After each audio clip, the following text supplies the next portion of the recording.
Olá, boa tarde, bem-vindos à 23ª CEVET. Meu nome é João Pedro, eu vou ser o apresentador de hoje e vim apresentar a palestra Contenção e Soltura Pós-Castração de Animais em Situação de Rua.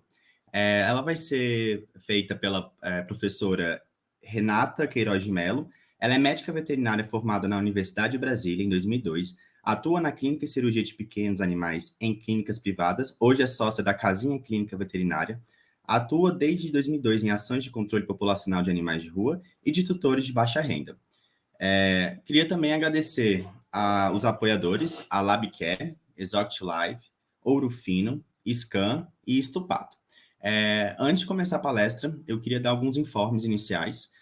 Sobre a camiseta, estamos vendendo ela por R$ 35,00. Caso vocês queiram, as informações estão no Instagram e para conseguir o certificado, garantir o certificado, vocês precisam, primeiro, se inscrever na palestra lá no SIGA, tem um tutorial no Instagram da CEVET, e preencher o formulário de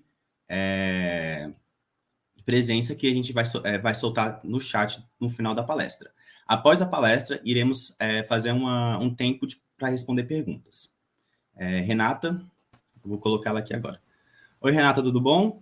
Tudo bom? Boa noite, gente. Boa noite.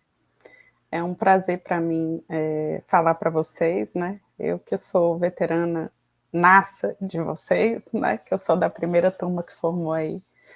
Então, é um grande prazer estar participando e ajudando vocês aí na semana acadêmica. Eu que fui da organizadora da primeira semana acadêmica, do comitê organizador. Sério? Então, me dá muito orgulho de ver que vocês continuaram, né?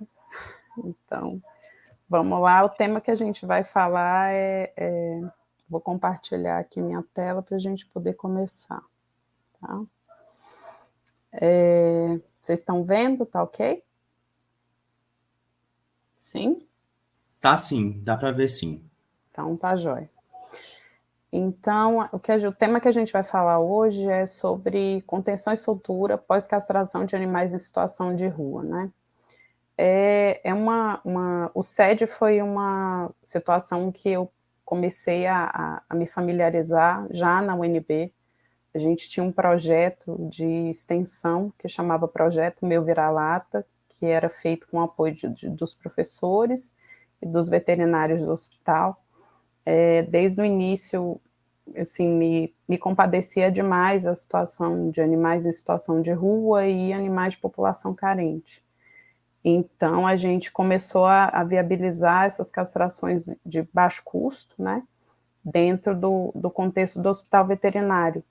E era um programa que foi muito legal porque ajudou a gente, estudante, a praticar, né, tanto a cirurgia quanto a parte de preparo, etc., e assim me conectou muito com a situação de animais de rua, sobretudo de gatos, né? De gatos ferais, de gatos que estão soltos na rua e que não tem nenhum tipo de contato ou de contato próximo com gente, né? E vou continuar, vou falar agora primeiro, inicialmente do conceito, né? Que é o conceito de contenção, esterilização e devolução, e é um conceito já bem antigo, né? Ele se iniciou no Reino Unido em 1950.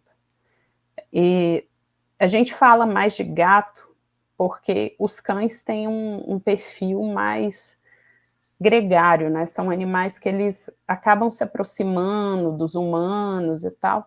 E em algumas situações se faz sede também em cães que estão formando colônias ou em cães que ficam com comportamento mais selvagem, né? Isso aí em parques nacionais, em outras situações, mas predominantemente a gente usa o termo de sede mais para gato mesmo. Então, assim, por que a gente fala tanto de controle populacional dos animais em situação de rua? em específico dos gatos. Por que é tão importante a gente se ater para esse problema? Os gatos têm uma altíssima capacidade reprodutiva, né? São animais que aí, de 63 em 63, tem gestações muito curtas, né? Então, uma gata ela é capaz de ter até 3, 4 gestações por ano. E isso daí, exponencialmente, em um ano, um animal é capaz de colocar vários outros animais na rua.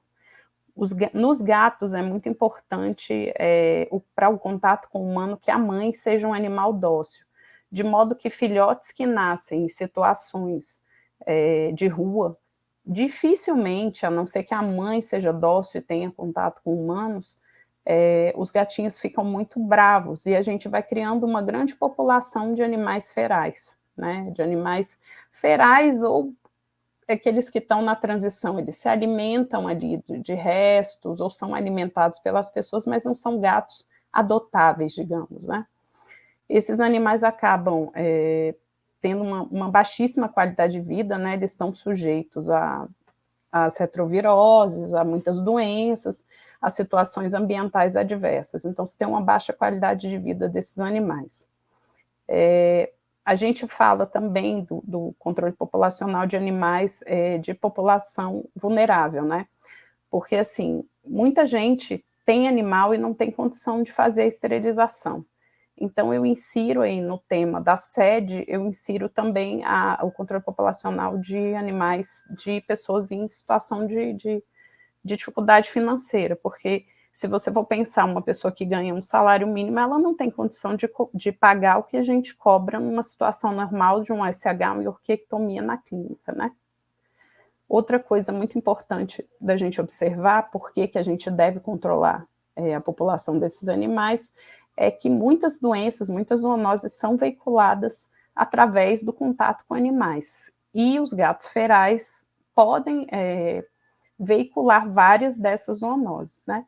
E, por último, o impacto na fauna silvestre. Isso aí, em alguns locais, por exemplo, na Austrália, em algumas ilhas, já se observou o desaparecimento de várias espécies de aves, por exemplo, e eles atribuem não somente a isso, mas também à superpopulação de gatos de rua, a redução no número desses animais.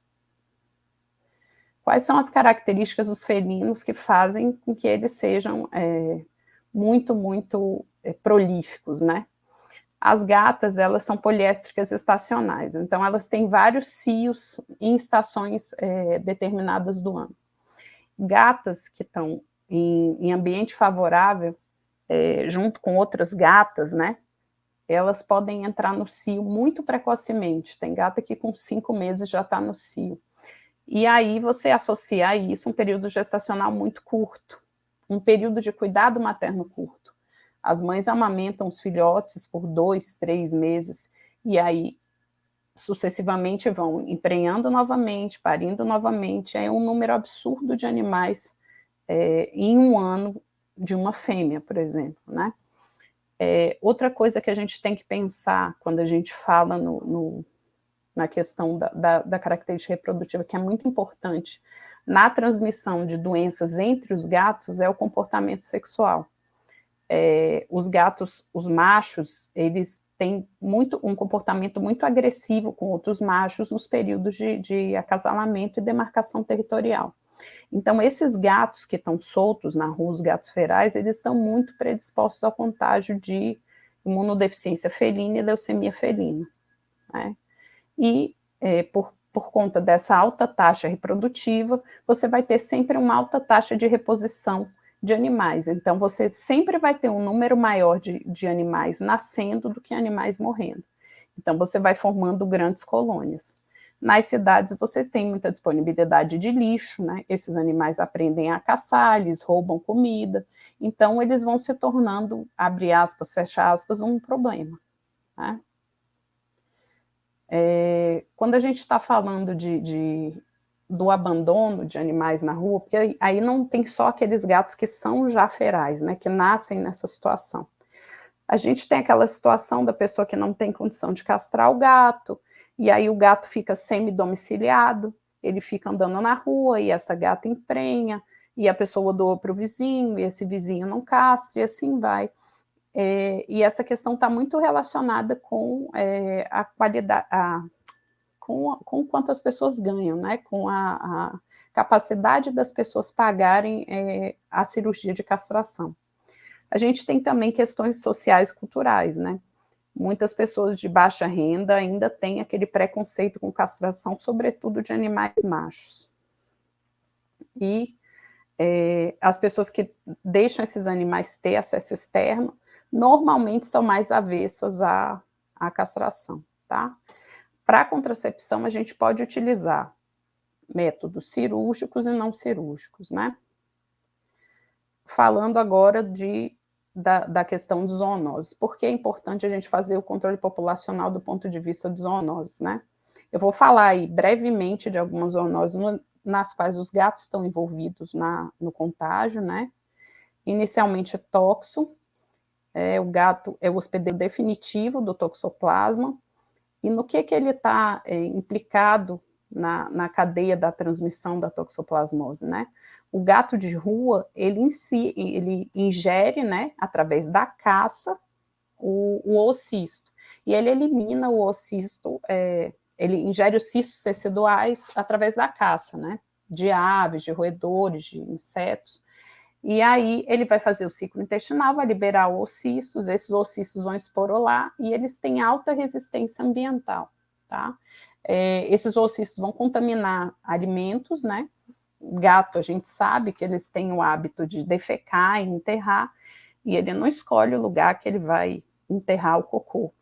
E você tem, por ação da chuva também, contaminação de rios, e você vai contaminar o ambiente, e aí você vai haver a ingesta desses oocistos pelas pessoas, isso aí, em gente, aqui a gente fala, aqui, isso que eu já falei, a contaminação em gente pode ser por água e alimentos, ou carne crua, ou mal cozida. E quais são as consequências da toxo, né? A toxo pode dar encefalite, pode dar cegueira, tem uma série de questões, tá? Dermatofitose, que são fungos que dão, que o gato pode portar. No caso de microsporum, ele pode ter isso aí até como flora comum, e gatos em baixa condição sanitária ou não saudáveis, eles podem manifestar lesão. E quando você tem um gato doente, com microsporo, com tricófito, a liberação ambiental, né, desses fungos, ela é bem intensa quando eles estão imunossuprimidos. E aí você pode ter a infecção da gente pelo fungo. A micobacteriose, né, são vários tipos de micobactério, que são agentes que estão na terra, né, normalmente. O gato, ele tem o hábito de cavar para enterrar as fezes.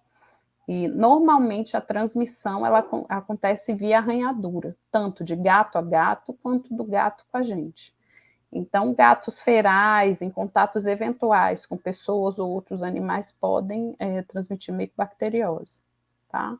A esporotricose, que é uma zoonose bem importante, né, agora de notificação obrigatória, que também é transmitida pelo mesmo modo, né? O gato normalmente adquire ele ambientalmente, né, na terra, e através da inoculação via arranhadura, você tem inoculação nos tecidos da gente, você vai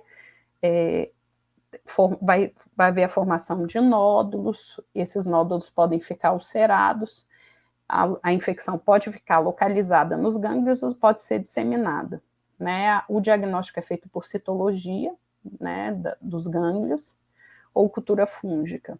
Nos gatos, a gente tem uma prevalência de esporotricose mais nos gatos machos, por conta do comportamento reprodutivo, né? É mais fácil eles se infectarem via arranhadura, né?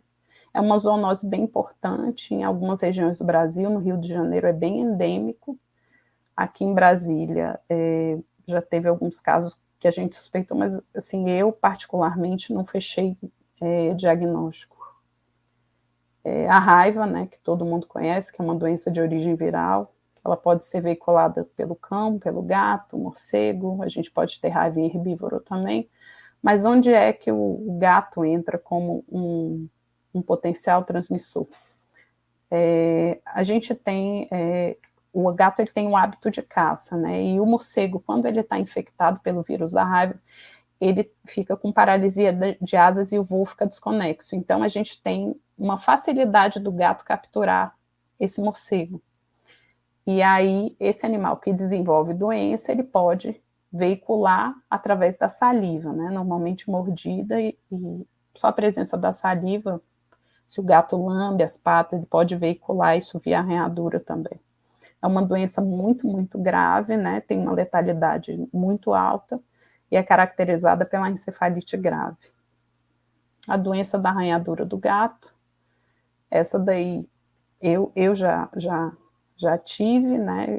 Mexendo com bicho de rua, eu tomei um arranhão e fiquei com linfadenopatia no linfonodo axilar, né? É tratável, mas é uma zoonose também. Outros parasitas que os gatos podem transmitir é sarna, né? A escabiose, e a larva mignosocular e visceral, que são vermes intestinais que podem fazer ciclo errático nos humanos. E leishmaniose, né? Que é uma coisa que é uma doença que a gente minimiza, às vezes, o papel do gato como reservatório, mas leixe, eu já peguei vários gatos com leixe, né, com lesões de pele, e eles servem predominantemente como reservatório de forma amastiguta. Falando também, outro fato que é muito importante, que é o que? O impacto da caça, né, na fauna silvestre. Como eu disse a vocês, em algumas regiões do mundo, na Oceania, sobretudo, o controle populacional de gatos ferais ele foi realizado de maneira muito intensa nos últimos 50 anos. Eles fazem programas bem rígidos, e em alguns lugares eles realmente eutanasiam todos os gatos ferais, porque o impacto em ecossistemas menores ele é muito maior do que em grandes ecossistemas, né? Em ilhas é muito importante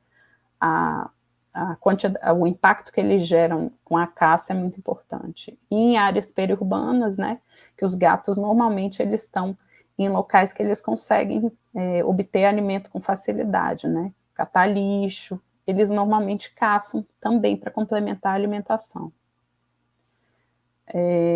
Aqui eu trouxe alguns dados sobre o impacto dos programas de sede em populações, né.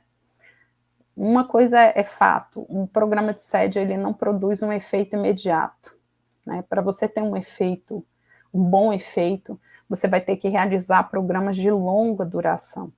Por quê?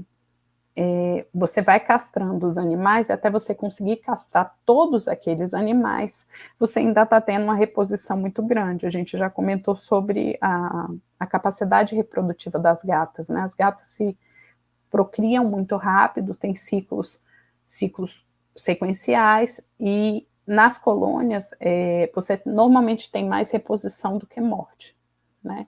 Para você ter um impacto bem razoável, você tem que castrar pelo menos 75% dos animais da colônia. Aí você vai ter uma queda pela metade dos animais em 6 a 7 anos. Você pode, além de fazer o programa de sede, tentar encaminhar para adoção aqueles animais que são passíveis de adoção. Normalmente tem animais que são mais mansos, filhotes normalmente você consegue amansar.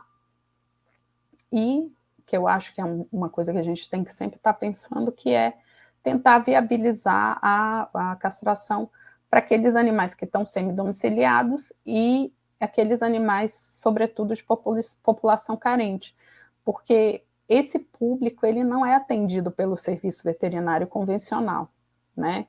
Eles estão à margem da sociedade em todos os sentidos, né? Então, ele se subalimenta o bicho fica solto, e ele vai procriando e vai aumentando a quantidade de animais soltos, né? Outra coisa importante, que isso aí é uma coisa que a gente tem que falar, não só nesse contexto, né, mas de um contexto mega, a gente que é médico veterinário tem que estar sempre conversando sobre educação, sobre a posse responsável, né? conscientizando o tutor que um animal tem um custo, que existe uma responsabilidade, que um animal bem cuidado vive 20 anos, um gato bem cuidado vive 20 anos, né? Então, é um projeto, você não pega um animal achando que você vai ter um baixo custo. Então, se a pessoa é educada para isso, né, se a gente tem o hábito de educar o tutor, nossa vida vai ser sempre mais fácil lá na frente. E não só o tutor que tem condição financeira, a população carente, aquela pessoa que você atende através de projeto, que você cobra o preço de custo, você tem que estar conscientizando aquela pessoa para não pegar mais animais, para encaminhar os animais que porventura ela tiver para castração, hábitos de higiene, toda essa coisa tem que ser a gente tem que bater bastante nessa tecla. Peguei aqui alguns trabalhos falando sobre efeito de longo prazo do SED, né, da castração, esterilização e devolução. Em alguns lugares do mundo tem várias boas experiências com SED, né? Na Universidade da Flórida, de 91 a 2019, eles observaram que 11 das 16 colônias que estavam dentro do campo da universidade, eles conseguiram eliminar, tá? Do N inicial de gato, você ficou só com 5% do número inicial. Então, fica muito mais fácil manejar a situação quando a gente vai controlando isso no longo prazo, tá? No Novo México, tem um trabalho falando que em 3 anos você reduziu em 31% a eutanásia em animais de abrigo e diminuiu as novas entradas em 21%. Fora do Brasil, os shelters, né, os abrigos que fazem esses programas de controle populacional, eles fazem muita eutanásia. Eu peguei um trabalho até que me assustou, eles falam em 67% a 70% dos gatos que entram nos abrigos são eutanasiados. Por N questões. Os gatos que têm as retroviroses, eles eutanasiam obrigatoriamente, gatos doentes, em más condições, eles já eutanasiam. Aqueles que têm condição de ser adotados, eles encaminham para a castração, mas ainda fazem muita eutanásia. E eu acho que, assim, a gente, como médico veterinário, tem obrigação de tentar reduzir o número de bichos submetidos a esse tipo de prática.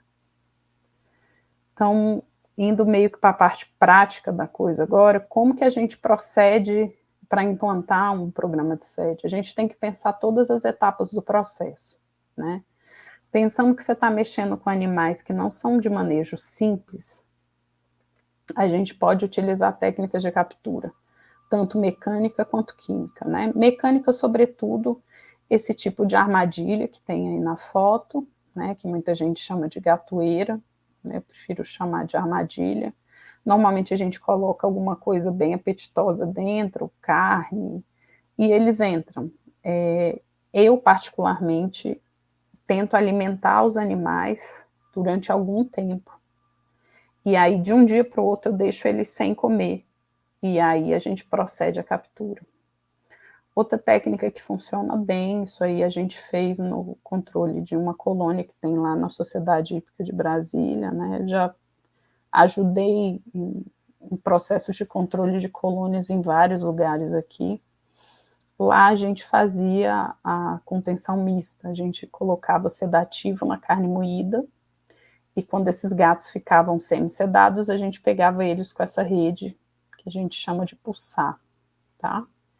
Normalmente eles não ingerem sedativo em quantidade suficiente para você conseguir pegar com as mãos. Então a gente continha eles com a rede, colocava nas caixas de transporte para poder levar e posteriormente sedar, né, anestesiar para proceder à cirurgia.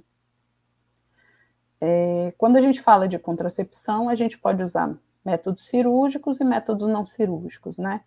Quando a gente está falando dos métodos cirúrgicos para a SED, a gente pensa sempre em métodos que tenham baixo custo, tenham uma recuperação rápida, e a gente usa um método que vocês vão ver que é um pouquinho diferente do método cirúrgico tradicional.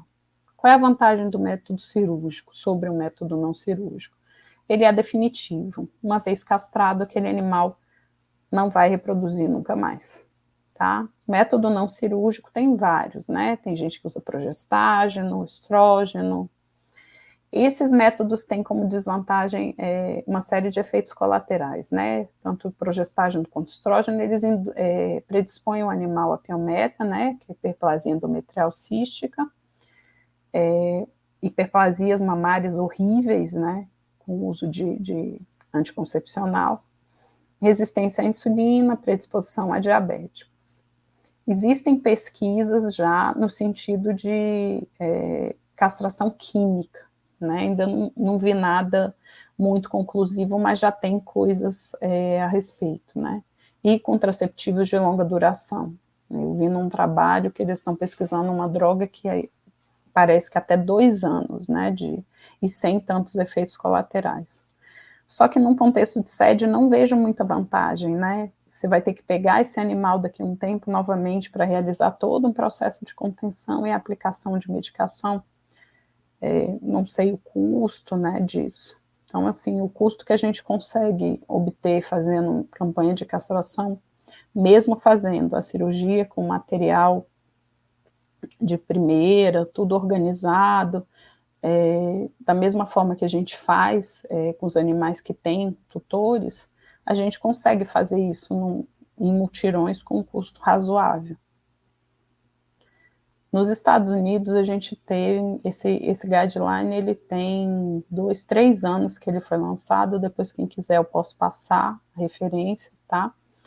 Eles estabeleceram padrões de como devem ser tocados os programas de sede, né?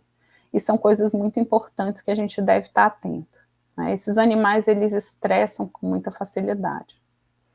Quem já mexeu com gato feral sabe, eles ficam muito agressivos, e muitos nem são tão agressivos no dia a dia, mas mediante a contenção eles ficam muito agressivos. Então, assim, a acomodação desses animais no transporte para a realização da cirurgia, a gente tem que tomar muito cuidado. Ele tem que estar na caixa de transporte, de preferência essa caixa de transporte, ela tem que estar tampada para evitar que ele fique visualizando a movimentação e se estresse demais.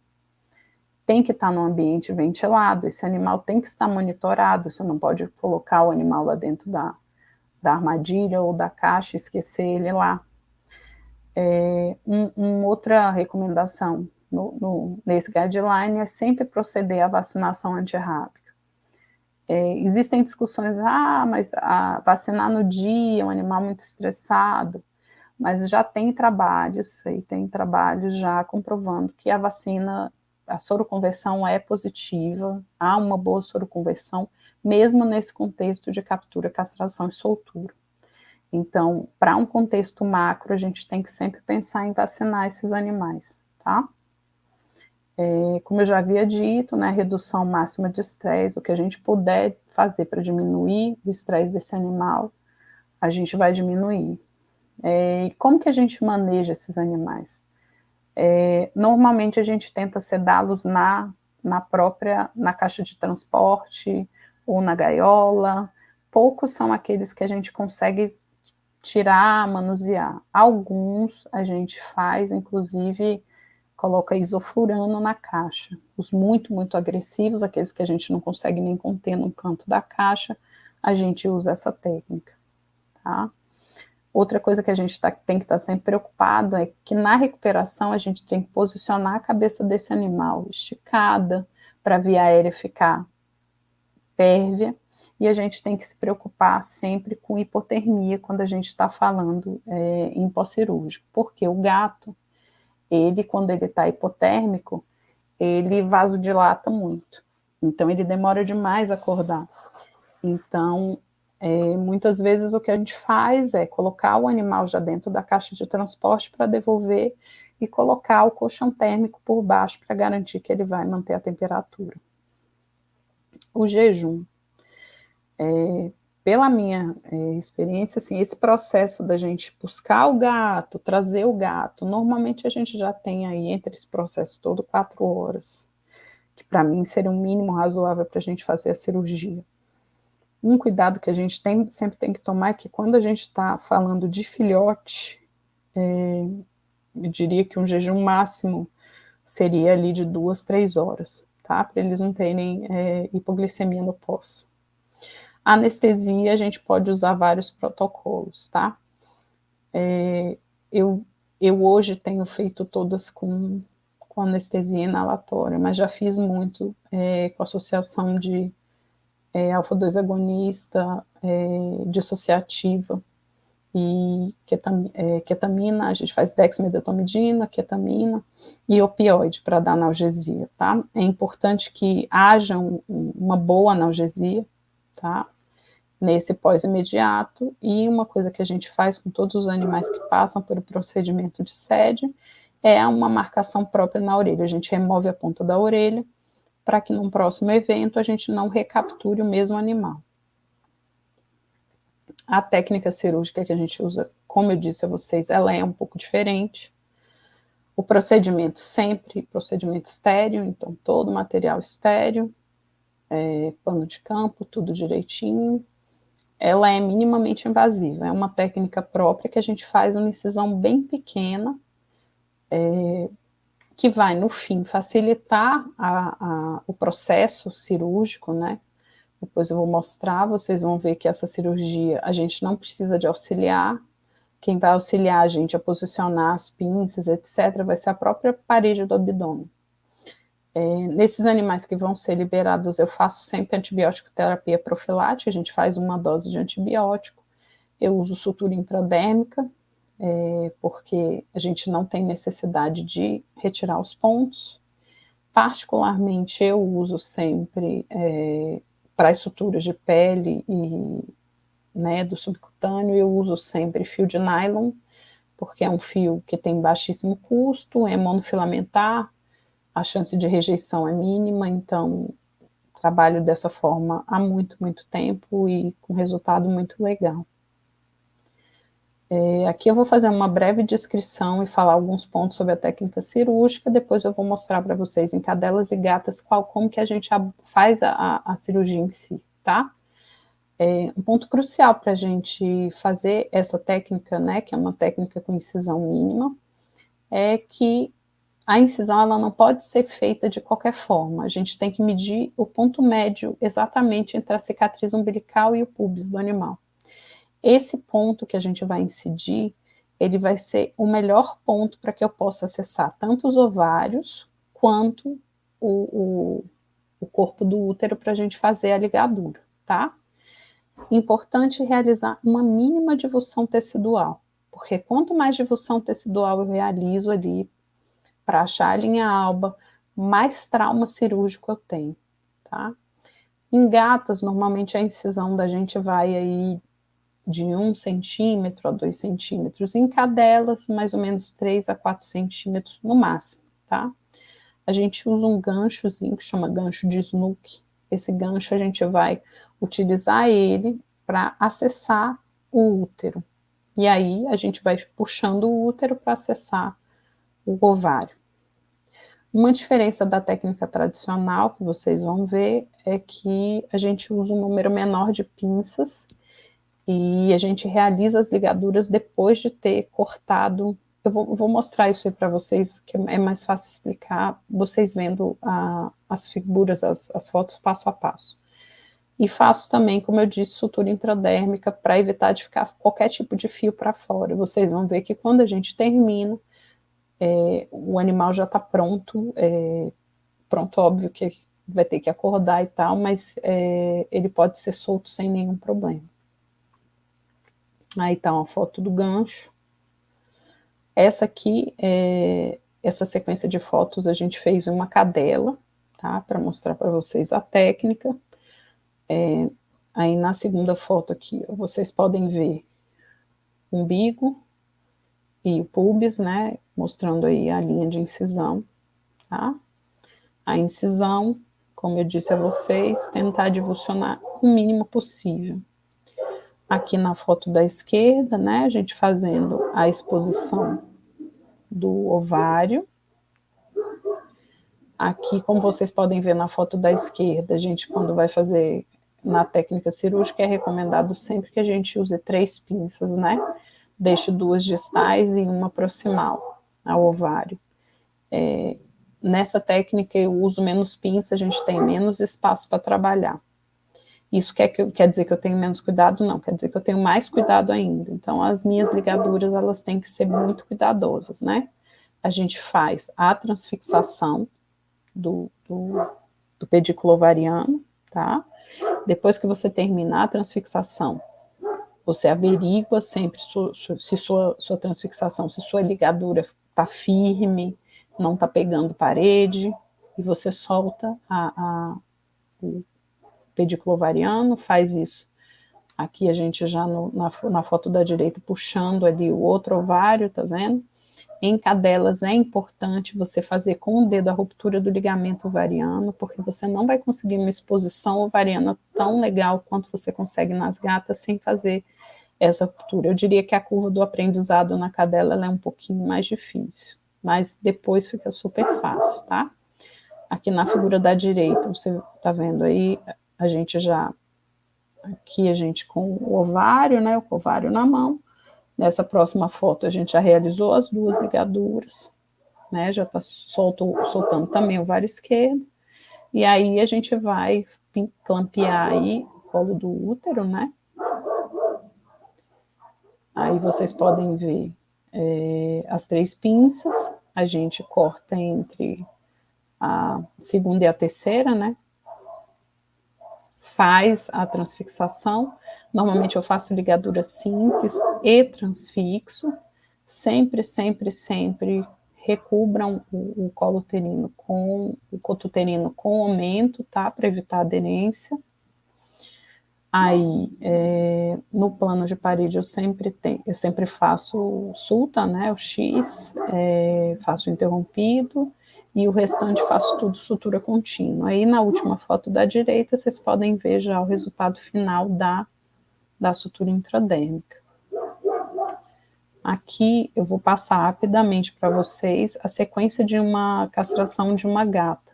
É um vídeo compridinho, eu vou colocar ele aceleradinho para, né, não ficar tão tedioso. Essa cirurgia durou 13 minutos, tá? Cirurgia completa. Então, assim, a gente consegue fazer um N enorme de animais por dia, né?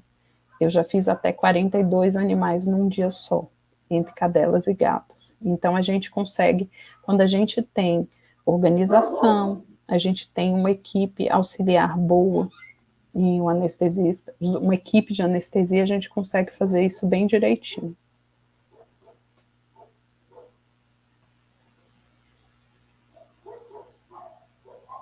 Aqui eu vou acelerar um pouquinho, tá? Aqui, te realizo a incisão da pele. Vocês vão ver aí, eu tirei um pouquinho da gordura para facilitar a visualização da linha alba, tá? Incisão na linha alba. Ó. Eu sempre levanto um pouco a parede, né, para evitar da gente atingir qualquer tipo de estrutura. Aí, eu falo que a gente pesca o útero, né? E como que a gente pesca? Normalmente, eu procuro em duas regiões, que são as regiões mais fáceis de achar. Próxima ali, distal, próxima à bexiga, ou vou descendo o gancho próximo à parede abdominal, de um lado e do outro a gente acha. Aí, vocês já estão vendo o útero, visualização aí do ovário, aí já pinçando, né, fazendo pinçando distalmente o ovário.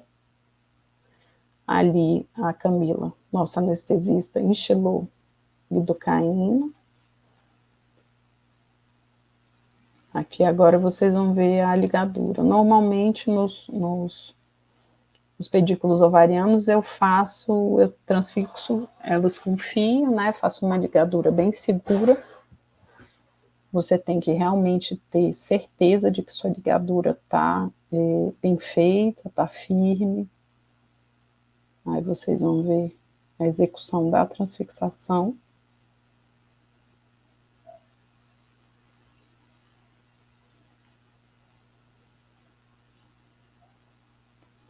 A cirurgia em si, ela é bem parecida com a cirurgia convencional. A grande diferença é realmente o tamanho da incisão. Esse é outro ponto que é quando a gente vai soltar, né, o pedículo ovariano, a gente solta ele já dentro da cavidade abdominal, por isso é bem importante você ter certeza que sua ligadura está bem firme, para evitar sangramento, tá? Aí eu pegando o outro lado do útero, né, lado esquerdo, aí a gente vai proceder aí a mesma coisa do outro lado, vou acelerar um pouquinho aqui, tá? Aqui, vamos fixando.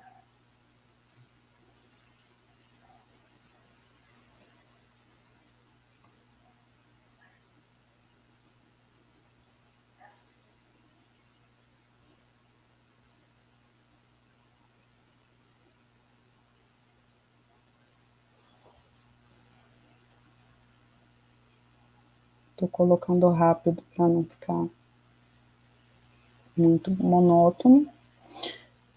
Agora vai ser feita a ligadura do corpo do útero, né? A gente libera ali o ligamento largo para facilitar o acesso, né? Aí o mesmo procedimento aí, minha mão atrapalhando tudo. A gente faz o mesmo processo, coloca 3 pinças, e aí eu faço 2 ligaduras simples. Vocês vão ver que a gente vai realizar as ligaduras simples nas laterais, né? Para ligar as artérias. E depois a gente procede à transfixação.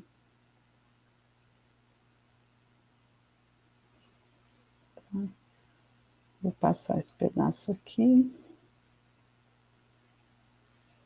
Como esse vídeo era enorme, eu tive que dividir ele em 2 pedaços.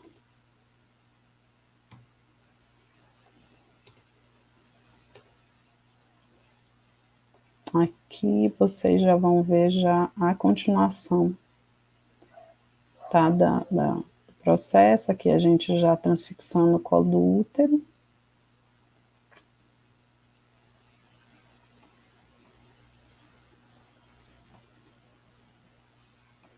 Acelerar aqui para ficar mais...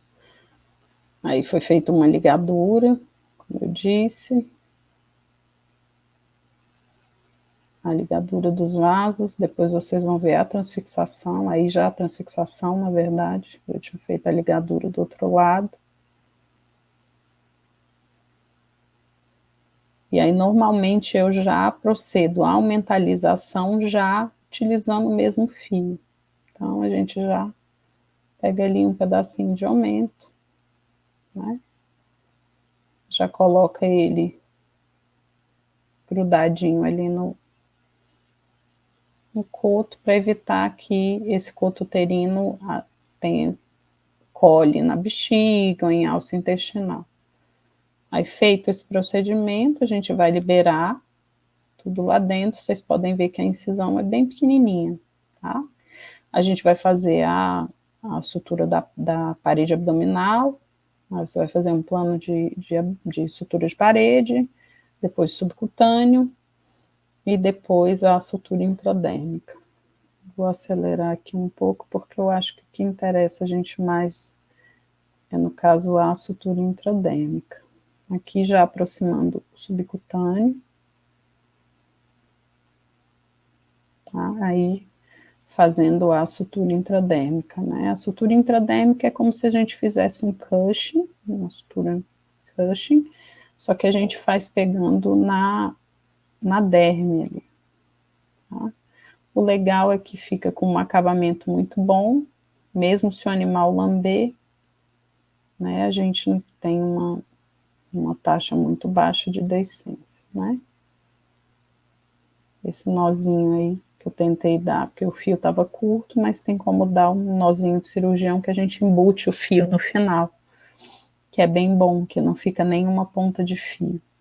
Tá? Aí eu tive que usar mais um pedaço de fio, mas normalmente eu faço tudo com o mesmo fio. Vocês vão ver que o acabamento fica bem legal, fica bem fechadinho, então se o bicho lamber, dificilmente isso aí vai abrir, né? Uma outra vantagem da técnica é que com incisão pequena e pouca manipulação, você vai ter muito pouca dor no pós-cirúrgico. E isso para um processo de soltura imediata é muito importante, né? A gente não quer que esse bicho fique mal e que ele tenha dor. Aí que eu falei da técnica da gente embutir o nó.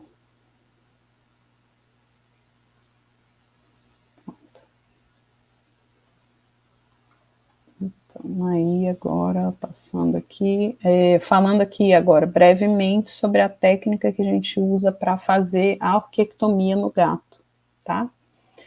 No gato, eu uso essa técnica, essa figura do livro da professora Fosso, né? Eu não utilizo material de sutura, eu faço esse duplo nó com o próprio cordão. Também é uma técnica muito, muito, muito simples e que possibilita da gente liberar esse animal de imediato. Era isso que eu tinha para falar para vocês. Estou à disposição, qualquer dúvida que vocês tiverem. Se quiserem algum tipo de material a respeito, estou disponível para passar para vocês. E assim, acho que a gente, cada médico veterinário, se fizer um pouquinho, a gente consegue ir longe, sabe? Que a pessoa não participe de um processo ativamente, mas que ela conscientiza quem está em volta. Não só a população carente, mas um tio, uma tia, um familiar. A gente tem que aumentar o nível de consciência social da gente, não só com gente, mas com bicho também. Cada vez mais a gente vê bicho abandonado na rua, bicho sem condição, bicho em condição de sofrimento, e a gente não só os médicos veterinários, né? Nós, seres humanos, somos responsáveis por cuidar deles também, tá? Agradeço a oportunidade, estou aberta aí a qualquer tipo de questionamento, tá? É isso.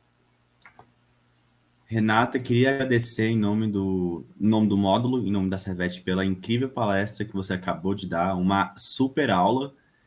O projeto maravilhoso, acho essa temática super importante. A gente tem que começar a falar mais sobre isso, pensar mais também nessa questão de saúde pública que esses animais de ruas podem trazer. Não tratar como um problema também, somente como um problema que a gente precisa eliminar, mas também trazer soluções pensando no bem-estar deles. Palestra, a galera que adorou, as pessoas são só elogios para você, e eu vou Obrigada. começar a fazer algumas perguntas, tá bom? Tá, Jó. Calma aí. A Lana perguntou por que as injeções de anticoncepcionais não são proibidas. Olha, na minha opinião, elas deveriam ser proibidas, porque elas são mais lesivas do que solucionam, mas elas são uma solução de muito baixo custo. Se você for ver essas injeções de estrógeno, não custa R$15 no agropecuário. Então, assim, é até difícil a gente condenar uma pessoa que ganha um salário mínimo fazer uma injeção de R$15. Pelo menos ela está fazendo alguma coisa e não está jogando gato na rua, deixando a gata procriar, mas é realmente muito problemático. Depois, se vocês olharem, pode estar no Google, hiperplasia mamária em gata, tem fotos horríveis, eu até podia ter trazido alguma foto disso, foi até um lapso. Elas fazem hiperplasias horríveis, ulcerativas de mama, e o tratamento é muito chato. Então, na minha opinião, tinha que ser proibido. Mas é uma solução de muito baixo custo, né? Então, eu não creio que haja nenhum tipo de interesse em eliminar isso aí. A Milena perguntou quais são os prós e os contras da castração química. Então, o pró seria a gente manejar esses gatos de uma maneira muito mais ligeira, né? Imagina que você aplicar uma injeção ia ser lindo, aplicou a injeção e soltou. A questão é que as pesquisas que eu peguei ainda são muito incipientes, e o prazo que esses animais ficariam impedidos de procriar, ele é curto, seria ali de 2 anos. Então, isso num contexto de programa de castração é muito pouco tempo. E você vai ter que pegar aquele animal de novo. Quem já pegou gato de rua sabe que é dose. Tem gato que é difícil de pegar. Eu falo porque teve uma gata lá na sociedade hípica que nós tivemos que ela fugiu, entre a gente pegar e conseguir castrar essa gata, foram 4 vezes que essa gata fugiu. Então, assim, o mesmo gato, a gente sedava ela semi, pegava no pulsar, teve uma vez que a gente colocou todos numa sala para depois capturar, ela saiu pelo basculante. Então, você imagina a dificuldade disso, de você ter que pegar um gato 1, 2 vezes, e gato é bicho inteligente, cachorro é muito mais fácil de manejar, gato aprende, tanto que muitas vezes você tem que mudar as estratégias, mudar a comida, porque eles são muito, muito hábeis em fugir e perceber. Eu estou tentando agora controlar uma colônia que tem na casa da minha sogra, que ela começou a alimentar os gatos, etc. Ultimamente, a gente tem capturado mais saruês do que gatos, para você ter uma noção, porque a gente foi pegando, os mais espertos foram escapulindo, e as últimas vezes que a gente colocou armadilhas, 3 vezes, eu acho que a gente pegou o mesmo saruê. Então, assim, o gato ele vai aprendendo o que você está fazendo. Então, você tem que mudar a técnica, disfarçar a armadilha, é complicado. Então, eu acho que se a gente tivesse um formato de castração química definitiva, seria maravilhoso, mas não tem. A única castração química que eu tenho conhecimento é que a gente usa em suíno, Em né? E suíno, ela é temporária, né? Então, assim, não é uma coisa definitiva. Então, isso seria um contra mesmo, igual você falou. Então, você ter que pegar de novo é um contrassenso, dá muito trabalho. A Giovana perguntou: é possível socializar um gato feral e torná-lo apto para adoção? Olha, tem gatos que a gente consegue, mas eu vou te falar, não é fácil. Leva muito, muito tempo. E o tutor tem que ter uma disponibilidade e uma paciência que normalmente não é comum. A pessoa que quer adotar um gato, ela quer um gato fofinho, que ronrone, que venha para o colo, e esse gato feral, ele não vai ser assim nunca. Tá? Eu tenho uma gata que ela não era um gato feral, mas ela foi uma gata de gatil, e ela era criada em espaço externo, em gaiola, né? Ela não foi um gato criado com um contato físico intenso, né? Essa gata eu levei 2 anos para tocar nela.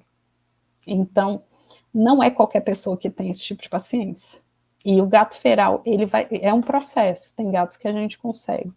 Quando eles são jovens, sobretudo, eu falo que a gente começa a usar a terapia do abraço forçado. Lá na clínica a gente pega, enrola na toalha, acaricia, a gente vai com jeito, com pouco barulho, oferecendo sempre comida boa.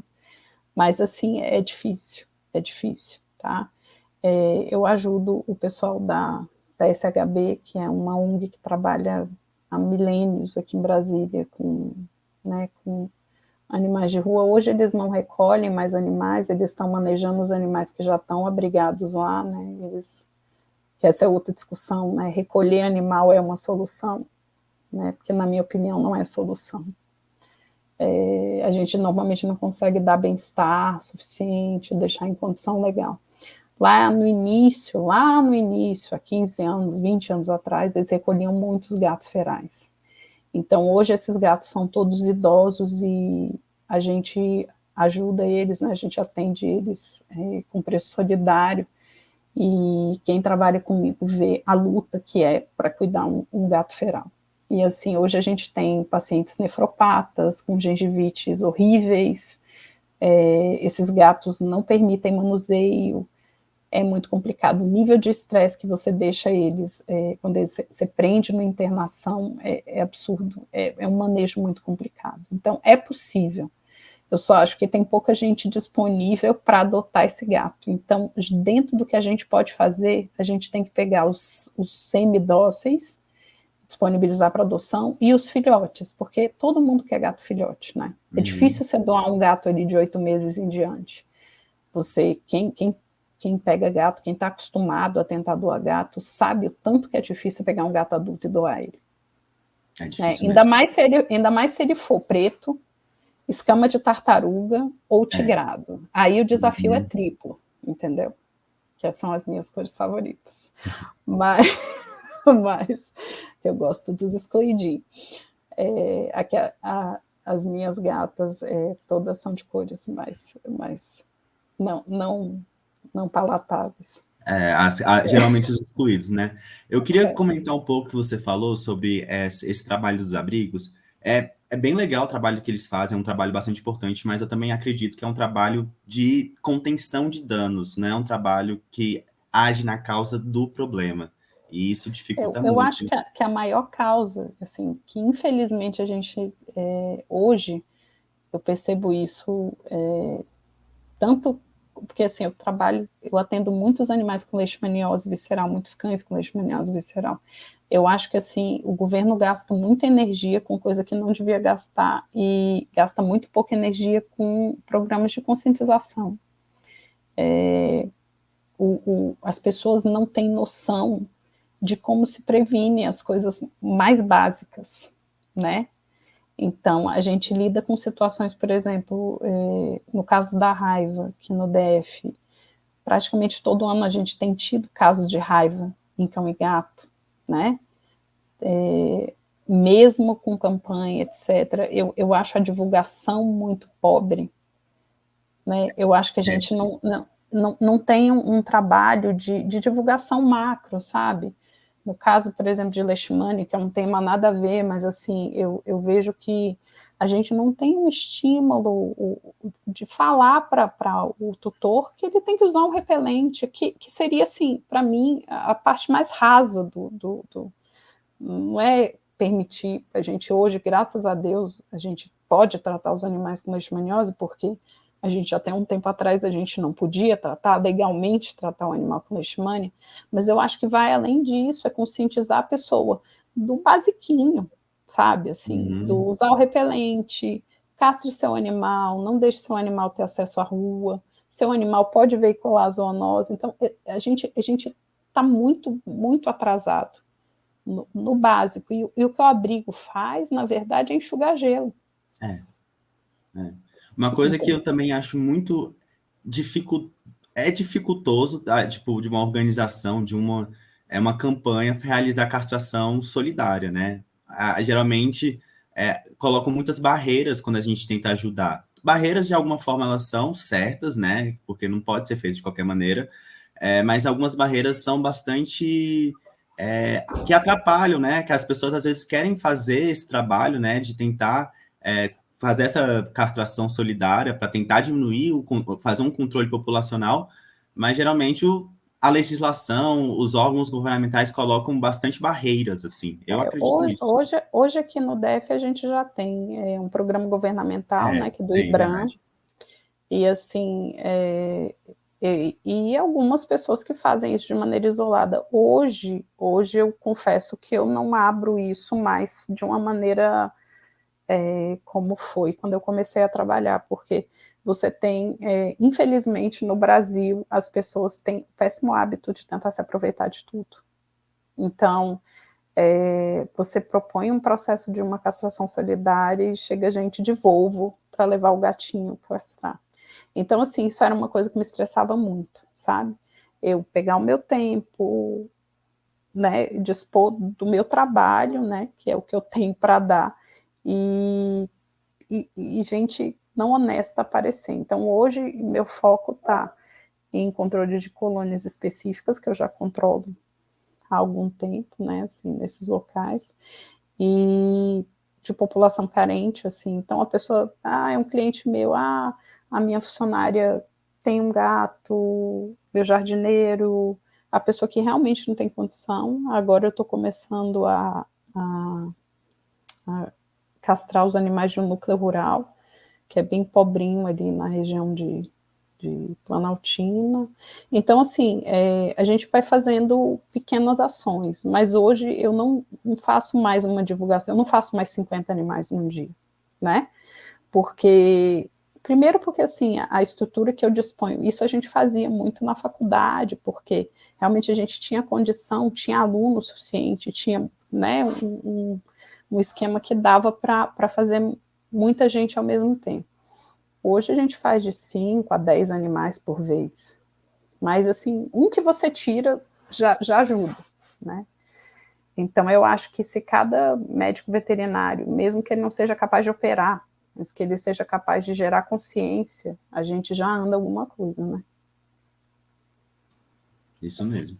A Vitória perguntou quais foram as maiores dificuldades encontradas nesse serviço tão essencial para os bichinhos de saúde pública. Não, e para os bichinhos e saúde pública. Na verdade, a gente encontra o que eu acho mais chato é realmente essa coisa do tutor que tem condição tentar castrar no projeto de baixo custo. Eu confesso que isso é uma coisa que me estressa profundamente. As outras dificuldades são assim, você ter pessoal, né, hábil para ajudar. Então essas iniciativas todas que eu fiz, contei com alguns amigos mesmo que fazem comigo, né, que é o pessoal que trabalha comigo. Tem algumas amigas que também durante muito tempo fizeram isso comigo, a Tatiana, a Verônica. Eu tenho várias colegas que a gente já fez muita cirurgia de castração. Hoje eu tenho atuado mais sozinha mesmo, assim, e esse pessoal de ONG, que são pessoas sérias, porque ONGs a gente também não pode generalizar como uma coisa séria, que tem gente que se aproveita disso para ganhar dinheiro também. Então, as ONGs que eu já conheço, que são pessoas sérias, que fazem esse processo de captura, a maioria nesses casos são de animais semi-domiciliados ou de população carente, né? Aí já não é um processo de sede mesmo, a gente vai fazendo. E assim, a maior dificuldade eu acho que é porque na maioria das vezes, por exemplo, esses animais de sede lá da sociedade hípica, fui eu que banquei. Então, assim, os animais na clínica, na minha clínica, a gente castra os animais que estão em volta. Então, a gente captura os gatos que estão na rua e castra. Então, isso tudo tem um custo, né? E é um custo que a gente assume, porque a gente não tem nenhum tipo de apoio governamental, nem nada disso. Mas a gente consegue fazer essas cirurgias com custo baixo, né? Os nossos anestesistas são parceiros, né? Eu sou contra a coisa de eu pedir para eles trabalharem de graça, mas eles fazem um preço solidário também. Então, eu acho que se cada um fizer um pouquinho, a gente consegue fazer muitão, né? A gente junto conseguiria fazer bastante coisa. Agora, nesse momento, eu estou focada em ensinar meus estagiários a técnica, né? Para a gente tentar fazer com que mais pessoas tenham acesso à técnica e mais pessoas consigam fazer esse trabalho em algum momento.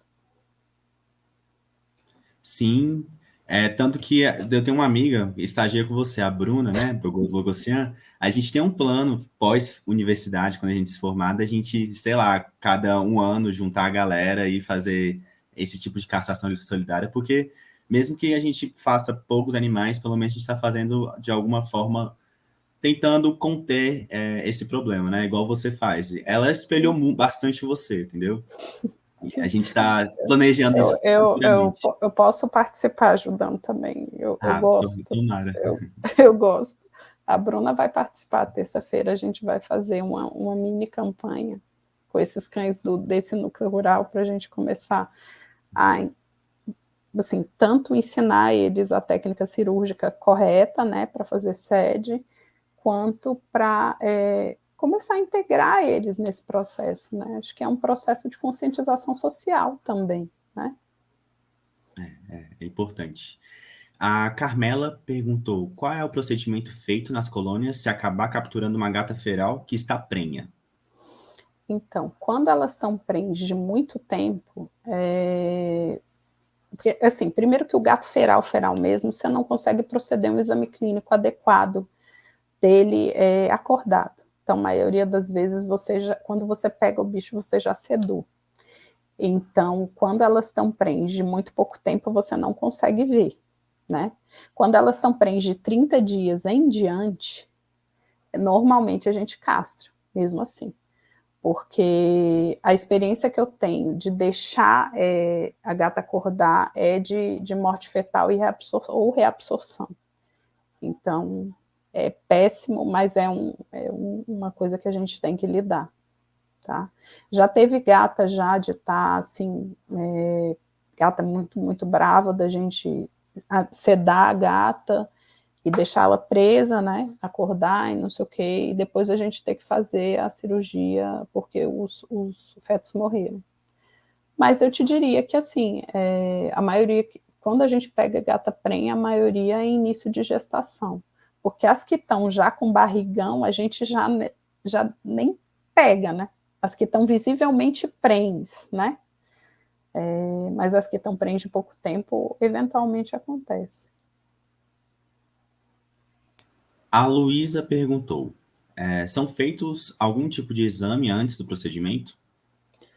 Não, a gente faz assim uma triagem, né? Verifica clinicamente se o animal pode ser submetido à cirurgia, porque às vezes você captura animais em condições muito ruins. Aí esses a gente trata, né? Tenta organizar ele antes de castrar. Mas a gente não faz o procedimento como seria um procedimento de um animal com um tutor normal, que seria o quê? A gente fazer avaliação clínica, exame laboratorial e tal. A gente já parte para o procedimento cirúrgico mesmo. O exame clínico básico a gente faz, avaliação, né? Ausculta, etc. Mas normalmente esse gato já está sedado. Então a gente já tem alterações, a gente teria inclusive alterações laboratoriais, né? Por conta do processo da captura e tal. O estresse geraria alterações no exame, então ficaria Não bem. que a gente, seria lindo se a gente pudesse, como nos Estados Unidos eles têm apoio governamental, então assim, você já faz uma triagem de FIV e FeLV, você já tem todo né, então hoje se eu for, falando aí no custo básico, se eu for fazer uma cirurgia de uma gata, e com custo de material, usando fio de nylon, não usando fio de pesca, usando material normal, organizado, material estéreo e tal, eu calculo que a gente vai gastar entre 30 e 50 reais de material. Se eu for, por exemplo, no esquema que eu tenho lá na clínica, que é da IBEX, né, de fazer um perfil básico, eu vou gastar aí só custo raso, eu gastaria aí mais uns 70, 80 reais. Então, assim, é o preço de eu fazer 3 ou 4, entendeu? Então, o impacto, como eu disse, ele está muito no volume do que a gente faz. Mas eu vou te falar que, assim, a gente tem pouquíssima complicação, mas pouquíssima mesmo, assim, sabe? Eu diria a você de que desde que eu abri a clínica, que vai fazer 3 anos agora, no final do ano, dos animais que a gente castrou de projeto, a gente não teve nenhum óbito. Então, sim, o problema é muito pequeno. Você tem um índice de problema bem pequeno. E aqueles que estão em péssimas condições, óbvio que você não vai botar na mesa, né? Porque aí não tem, você tem que organizar o bicho para depois operar. A Isabel perguntou: existe alguma contraindicação para a castração? Então, aí a gente tem, quando a gente está falando de castração em contexto de sede, né, de captura, esterilização e devolução, seria mais o animal estar rígido o suficiente para passar pelo procedimento cirúrgico, né? Agora, quando a gente está falando de castração em um contexto normal, que não tem nada a ver com a palestra, aí essa discussão aí cabe outra palestra, né? Hoje a gente já sabe que a gente teve durante muito tempo indícios científicos de que castração precoce seria o padrão ouro. Hoje a gente já sabe que castração tão precoce já não é o padrão ouro, a gente já tem trabalhos falando sobre aumento de incidência de alterações ortopédicas, neoplásicas, em animais castrados precocemente. Então, essa discussão da castração, e sobretudo o pessoal que mexe com comportamento, hoje a gente já sabe que animais que são medrosos reativos, ou animais medrosos, ou animais muito reativos com outros animais, muitas vezes a castração faz piorar a questão comportamental. Então, eu acho que, como tudo na vida, a gente tem que tratar sempre caso a caso. A gente não pode generalizar tudo, porque a generalização ela é extremamente complicada, mas num contexto de sede, eu diria que a gente castra filhotes aí a partir de 60 dias, com um excelente resultado, esses filhotes acordam e já comem de pronto, né? E o que para mim é o padrão ouro, um animal acordar e comer, né? Significa que ele está confortável, que ele está sendo... Eles têm um pós-operatório muito legal, assim, a gente solta e depois esses animais são animais que são alimentados com frequência, por exemplo, na hípica tem gente que alimenta todo dia, eles estão lá todo dia comendo, um dia depois de castrar. Isso para mim é sinal de conforto, mesmo a gente não estando fazendo o processo tradicional, né, de analgesia, 3 dias, que é o que eu faço com os animais que têm tutores. Porque não tem condição de eu pegar gato feral, colocar eles na gaiola e deixar eles 3, 4 dias para fazer analgesia. Então, a gente faz antibiótico terapia, normalmente a gente usa metadona, que dá uma analgesia super joia, né, no pós-imediato, né, no trans e no pós, e a gente libera o gato. Faço anti-inflamatório também, normalmente a gente faz meloxicam, e eles têm um conforto bem razoável. Então, assim, essa coisa da contraindicação, isso aí vai depender na vida real, caso a caso. Mas para a sede é só o bicho estar em condições para passar pela cirurgia mesmo. A Carmela perguntou: qual é o melhor sedativo para usar para auxiliar na captura? Eu uso muita ketamina, tá? A ketamina ela faz dissociação, né, do córtex, eu uso misturado com ou patê, aquele patezinho de gato, ou com carne moída, que é o padrão, que eu acho que é o que eles mais gostam, a carne moída, misturadinho. Não existe assim como eu dosificar de uma maneira eficaz, né? Porque, na verdade, tem aquele que vai comer um montão e vai cair, e tem aquele que vai comer um pouquinho e só vai ficar tonto.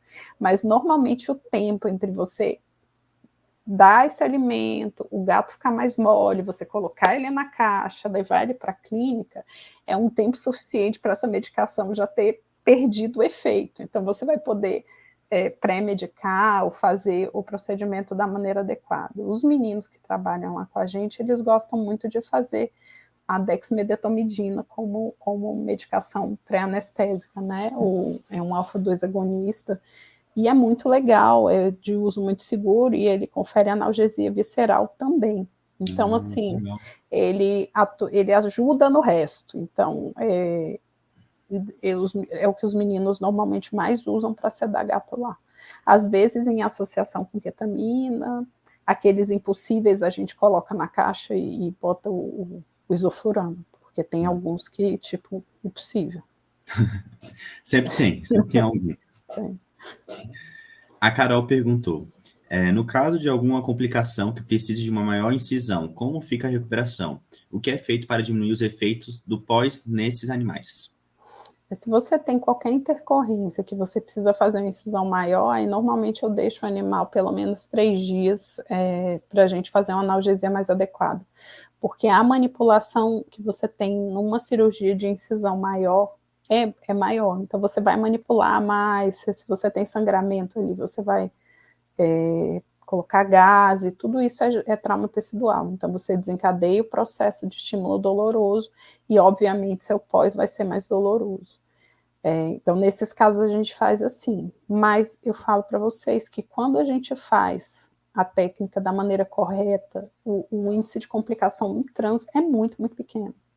Tá, aquilo que eu falei sobre incisão pequena, pinças apoiadas na parede abdominal, são coisas que você manuseia, você praticamente não mexe dentro do abdômen.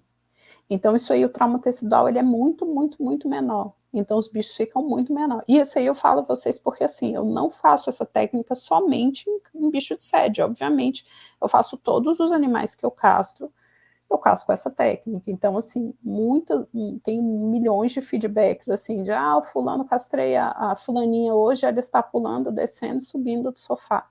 Então, assim, um bicho que não está confortável, ele não faz isso, né? Então, a gente faz somente, no pós-imediato, por exemplo, de cadela, a gente faz só anti-inflamatório não esteroidal e uso uma dose bem pequena de meloxicam e de pirona. E em gatas eu uso a menor dose de meloxicam, né? Então, assim, a gente usa uma dose bem pequena e elas ficam muito bem no pós, sabe? Com muito conforto. Então, eu realmente creio que a técnica cirúrgica adequada, né? A gente fazer uma técnica com um pouco manuseio, reflete muito no pós que você tem, né? E é uma técnica simples, não é nada do outro planeta. Eu acho que todo mundo tem condição de aprender, não é uma coisa difícil, tá? Eu achei a técnica muito bonita visualmente, assim, o ponto intradérmico lá, gostei bastante. O Fantástico Mundo Cão pergunta: qual a sua opinião sobre o uso do RKV em castração de baixo custo? Quem não conhece o RKV é a associação, né, do diazepam com ketamina e xilazina, né? Xilazina é um alfa-2 agonista, ketamina é um anestésico dissociativo e o diazepam é um benzodiazepínico, tá? Eu já fiz bastante castração usando RKV, tá? A questão com a RKV é a seguinte: dosificação, que você não tem uma dose específica, né? Você faz um procedimento mais dose efeito. Mas eu creio que o grande problema do uso dessa associação seja a falta de analgesia visceral, tá? Então, assim, quando você faz esse protocolo associado com uma cobertura opioide adequada e o seu procedimento cirúrgico tem uma duração pequena o suficiente para que todas as drogas estejam agindo, a associação é válida. Eu poderia fazer, por exemplo, a associação das mesmas drogas dosificadas, inclusive é um protocolo que muita gente usa, ketamina e o ketapum, né, que é a xilazina com um pum, que é a ketamina e a xilazina, né, e o benzodiazepínico você poderia associar ele dosificado, mas eu creio que a grande deficiência da associação, mesmo você usando ela na dose correta, por quilo, etc., seja a analgesia, que aí você teria que usar um opioide legal, usar metadona, usar morfina, o que quer que seja, tá? Mas a associação em si, para procedimentos curtos, para você fazer uma cirurgia de 15 minutos, ela funciona muito bem. Só que você tem que fazer uma cobertura de opioide legal. Hoje o que a gente mais faz é metadona, dexmedetomidina e inalatório. Mas, por exemplo, na maioria dos shelters nos Estados Unidos, eles fazem somente anestesia injetável. Faz associação de dex, de ketamina e metadona. Eu até peguei um trabalho com isso. Então, assim, não é muito diferente do RKV. Muda o tipo de alfa-2 agonista que você está usando. Né? Que você está usando a dexmedetomidina, que ela é mais potente, mais segura, né? E a dex é legal porque você tem o reversor. Né? Inclusive, isso aí no guideline a gente tem até, ele fala sobre reverter ou não reverter a dexmedetomidina. Eu normalmente não reverto, porque o tempo de ação do alfa-2 agonista, normalmente quando você termina e que você organiza, etc., o bicho já está acordando. Então, e a chance dele excitar, a gente não precisa que ele excite. Então, você coloca ele na caixa calminha, no escuro, colchão térmico embaixo, até ele acordar, tá? Mas assim, eu já fiz bastante, inclusive no início que vocês têm que pensar que eu entrei na UNB em 97, eu saí em 2002, né? Não existia anestesista em Brasília. A gente usava muito nos projetos, né? Mas a gente sempre fazia associação com opioide. Eu acho que acabou as perguntas. Queria agradecer, Renata, pela participação. A Bruna entrou. Calma aí. Conseguiu. Conseguiu. Daqui a pouco a gente conversa, Bruna. Calma aí. A Bruna entrou. A Bruna entrou. A Bruna saiu. Entrou. Jesus. Oi, gente. Não consegui. Tô pelo celular aqui, ó, como vocês podem ver. Não, meu leucograma tá igualzinho do gato. Igualzinho do gato capturado, porque, Jesus. Aí desligou o computador. Mas é isso. Muito obrigada. Com emoção, doutora. Sempre com emoção. Tem que ter emoção. Obrigada, João, por ter me salvado. Com de muita nada. maestria. E assim, então, o que vocês precisarem, assim, eu estou disponível. A Bruna, que trabalha comigo, sabe que eu gosto de ajudar, o que eu posso, eu ajudo. Tanto, né, fornecendo material e tal. E assim, quem tiver interesse, espaço para fazer, tem muito. Sim, e é muito bicho de rua para ser castrado. Viu? Renata, a Cris perguntou qual é o arroba do Instagram da sua clínica, para a gente poder fazer a divulgação. O Instagram. O arroba. Peraí, eu acho que é a Casinha Vete, deixa eu ver. É a Casinha Vete, eu acho. É a Casinha Vete? É. Bom. Você vê, a pessoa é dona do empreendimento e a pessoa não sabe qual é o Instagram do negócio, né? É a casinha.vet. Tá. Vou arrumar aqui então. A casinha. .vet. Então tá segue bom? lá, galera. Renata, novamente, agradeço muito, agradeço também a Bruna, agradeço todo mundo que esteve ouvindo essa incrível aula que a gente teve hoje sobre responsabilidade na profissão, sobre cirurgia. Então, lembrando que para vocês conseguirem o certificado, garantir o certificado, é preciso que vocês se inscrevam no SIGA e também preencha o formulário de presença, que já está lá no chat, tá?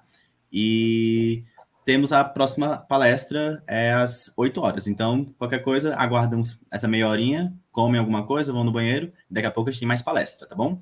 Boa noite, gente. Um prazer. Beijos. Passar a vinheta aqui final. Espera aí.